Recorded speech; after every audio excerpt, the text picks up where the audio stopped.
Esse é um cápsula e nós vamos falar um pouco mais sobre as eleições na Bolívia, porque tem um fenômeno muito curioso nos jornais brasileiros, que todos eles estão dizendo que a Bolívia, a esquerda se autodestruiu na Bolívia porque foi separada, porque se dividiu, né? Vocês lembram, de fato, houve uma divisão na esquerda boliviana. O candidato do Evo Morales, o Evo Morales queria se candidatar, só que ele não pode se candidatar porque ele está sendo acusado de um monte de crimes lá, e o Luiz Arce, que originalmente era aliado do Evo Morales, também queria o candidato dele, acabou que os dois brigaram, nenhum dos dois se candidatou, mas tinha candidatos dos dois ali, o Evo Morales pediu voto nulo na eleição, tinha uma confusão danada nisso aí. De fato, a esquerda se dividiu na Bolívia. Mas eles estão errados, tá? Os jornais brasileiros estão falando isso porque eles querem dizer que, olha só, esse problema da esquerda se autodestruir não vai acontecer aqui no Brasil, porque aqui no Brasil tá todo mundo junto com o Lula, a esquerda tá unida com o Lula, né? E eu não sei não, tá? Eu não vejo muito bem dessa forma, não. Vamos entender esse caso aqui. Essa notícia foi sugerida por Heitor Quinto, Peter Continue Falando Soberania e várias outras pessoas. Obrigado aí ao pessoal que sugeriu notícias lá no nosso site, no visãolibertaria.com. E obrigado a você que está assistindo o nosso vídeo. Se você gosta do nosso conteúdo, por favor, deixa o seu like, se inscreva aqui no canal, né? Então, olha só, essa matéria do G1 aqui é só um exemplo, tá? Se você pegar, tem várias matérias de vários jornais no Brasil dizendo que a esquerda se autodestruiu na Bolívia ao se dividir, que a culpa da esquerda ter ido muito mal nas eleições da Bolívia é da divisão aqui, ó. Completamente rachado entre os grupos políticos do ex-presidente Evo Morales e do atual mandatário Luiz Arce, o partido MAS obteve apenas 3,2% dos votos com Eduardo Del Castillo. O mais bem colocado candidato à esquerda foi o Andrôncio Rodrigues, que não é ligado a nenhum dos dois, mas é de esquerda também, com 8,15%. Né? Estão dizendo que o problema é que justamente o fim de uma era política na América Latina foi selado nesse domingo com as eleições presidenciais da Bolívia.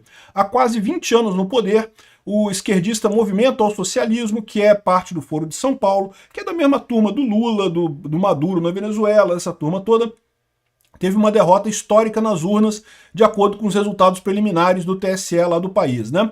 Completamente rachado entre os grupos, o partido teve só isso daí, coisa e tal. Assim, o inédito segundo turno no país andino será entre o senador Rodrigo Paes, do Partido Democrata Cristão, que é de centro-direita, tá? Um PSDB da vida, ou centro-esquerda, dependendo de como você veja a coisa. É um PSDB da vida. E o Jorge Tuto Quiroga, que é mais à direita realmente, né? Então, considerado centrista, tem gente, o pessoal está dizendo que é direita, tá? Mas aí é uma questão, realmente uma direita mais moderada. O Paes Pereira teve 32% dos votos e 26% do Tuto, mais alinhado à direita conservadora. Os dois vão se enfrentar em outubro. Ou seja, o pessoal está colocando aqui que o problema é esse, o problema foi que a esquerda brigou. E não é isso, cara. O problema não foi esse, né? A esquerda aqui no Brasil está falando isso, os jornais aqui no Brasil estão falando isso porque estão com medo da mesma tragédia acontecer aqui no Brasil ano que vem. E eu diria para você que a chance disso acontecer aqui no Brasil é muito grande, porque de fato o problema não foi a divisão da esquerda, o problema foi a ruína econômica, né? Aqui, ó. A primeira coisa, os dois finalistas têm ideias liberais na economia. Então você tem o Quiroga mais conservador no sentido de costumes, mas liberal na economia. E o outro cara também, o Rodrigo Paes, também liberal na economia. Ou seja, o pessoal está abandonando o socialismo de qualquer forma. Por mais que o Paes seja mais PSDB, ele também é... Veja, não deixa de ser uma mudança de janela de Overton, né? Ou seja, está se caminhando mais para a direita. Vamos supor, imagina que no Brasil em 2026 o segundo turno seria entre o candidato do Bolsonaro e, sei lá, alguém do PSDB ou do PSD, né? Ou seja, dois candidatos, um à direita mesmo e o outro na centro-esquerda, centro-direita ali. Ou seja, isso é uma possibilidade, né? E talvez seja isso que a gente veja aqui no Brasil, é a mudança da janela de Overton, abandonando a esquerda e o Lula completamente.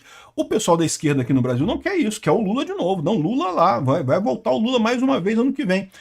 E por isso eles estão dizendo que o problema foi a divisão, que é a divisão que causou a ruína da esquerda lá. E não é isso, cara. O problema da ruína da esquerda foi a ruína econômica, né? Aqui, ó, a crise econômica impulsionou a mudança. A direita é favorita porque a crise econômica impulsionou a mudança. O problema foi a economia, né? A volta da esquerda ao governo em 2019 foi com muita expectativa de que não, que agora vai ser direito, que a gente vai fazer, coisa e tal. E o que os bolivianos viram foi mais do mesmo. Mais uma vez a esquerda fazendo esquerdice, socialistas fazendo socialice e a economia indo para o buraco, que é mais ou menos a visão que o pessoal tem hoje do Lula aqui, né? O Lula aqui no Brasil está fazendo a mesma coisa que sempre, a mesma socialice de sempre, a mesma esquerdice de sempre, e a esquerda está indo para o buraco, né? O pessoal colocando aqui, ó, como que o milagre econômico boliviano acabou levando o país para uma grave crise, né? É só botar esquerdista que acontece isso. O esquerdista acha que com o Estado consegue estimular a economia, então fica dando dinheiro para todo mundo. Aí gera esse boom, né? Gera esse milagre econômico. Curiosamente, os militares fizeram a mesma coisa aqui no Brasil. Eu já falei para vocês que os milicos aqui no Brasil é tudo de esquerda. Os que eram presidentes aqui no Brasil era tudo de esquerda. Porque fizeram a mesma coisa, jogaram dinheiro pra caramba, aí dá aquele boom, e depois dá o crash, né? Não tem jeito. A economia, para crescer, tem que crescer independente do Estado. Não é o Estado que cresce a economia, né? Enfim, esse é o ponto central dessa história. Tem um monte de gente aqui nos jornais brasileiros querendo convencer você de que a esquerda não foi uma tragédia na Bolívia para a esquerda, nem foi para o segundo turno, mas é porque eles se dividiram. Se tivesse juntinho não teria problema. Aqui no Brasil não vamos ter esse problema. Quer ver um outro argumento nisso daí? Lá na Argentina aconteceu a mesma coisa. O Milei humilhou o Sérgio Massa, né? Sérgio Massa ou Carlos Massa? Agora eu nunca lembro. Tem um que acho que é Sérgio Massa, da Argentina. Acho que Carlos Massa é um outro cara, um apresentador aqui no Brasil, né? Mas enfim, a mesma coisa na Argentina, só que na Argentina a esquerda não se dividiu. Tava todo mundo apoiando o Massa lá na Argentina, e no entanto ele perdeu do mesmo jeito. O problema é a crise econômica, o problema não é divisão ou não divisão da esquerda nesse caso, né? E aqui no Brasil a gente vai ter o mesmo problema. Agora, algumas pessoas estão falando assim, mas isso pode acontecer com a direita, porque a direita está rachada, né?